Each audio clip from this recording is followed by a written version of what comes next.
Hi guys, Emeka here. So by now you should know that there's different kinds of wallets that you can use to store your Bitcoins. We have the online wallet.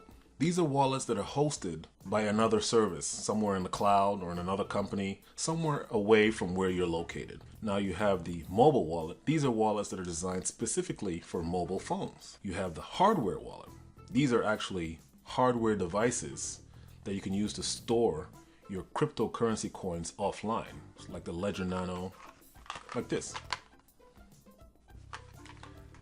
And the fourth option is the desktop wallet. These are wallets that you can actually host on your own computers. So in today's episode, I actually want to talk about how you can secure your home network in order to help keep your desktop safe and hopefully keep your Bitcoins, which are hosted on your desktop, safe as well. Now, of course, there's security that comes with the wallet, but there's some really smart hackers out there. If they can get into your system, they'll figure out a way to get into your wallet. So the first thing you need to do, and you'd be surprised how many people actually have not done this, is change the default password of your router.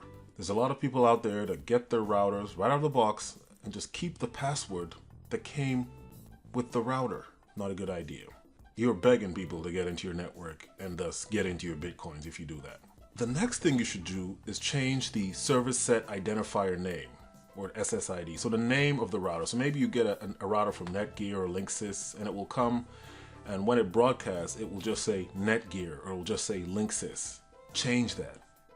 Because when hackers hack into a system, what they usually do is they go through a number of different stages. The first stage they do is what they call a reconnaissance stage, where they do enumeration and find out everything they need to know about a target. So you're just basically telling them what kind of router you have.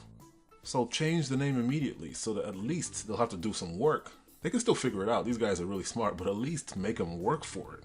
Make it difficult so that the only people that can get in are real hackers, not the people who just use software to hack into your system. And there's a lot of people like that right now because hacking has been systematized, essentially. They've built these systems where people who don't even know anything about networking or anything about computers can actually hack into other people's computers just by following some simple steps in a software. Maybe the only thing they need to provide is an IP address, and that's it. They'll be able to hack into somebody else's computer. So don't make it easy for those guys to get into your system. The next very important thing is make sure all your software is up to date. The software on your desktop that houses your wallet should be up to date.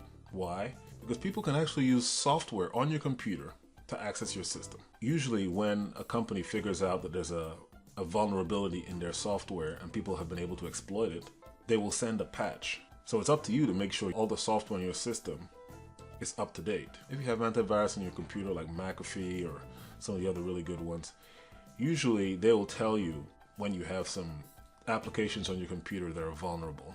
And finally, one I like to do is you should filter on MAC addresses. Now, MAC addresses are just the addresses of devices on your network. So your phone has a MAC address, your computer has a MAC address. If you have another computer, it has a MAC address. If you have a Amazon Echo, it has a MAC address. So you should set it to only allow certain MAC addresses. So you should set your router to only allow certain MAC addresses. So if a new MAC address tries to access the network, it will be denied because there's only a certain list of MAC addresses that are allowed to have access to your network. So these are just a few steps they can use to secure your network, secure your computer, and keep your cryptocurrency safe from prying eyes.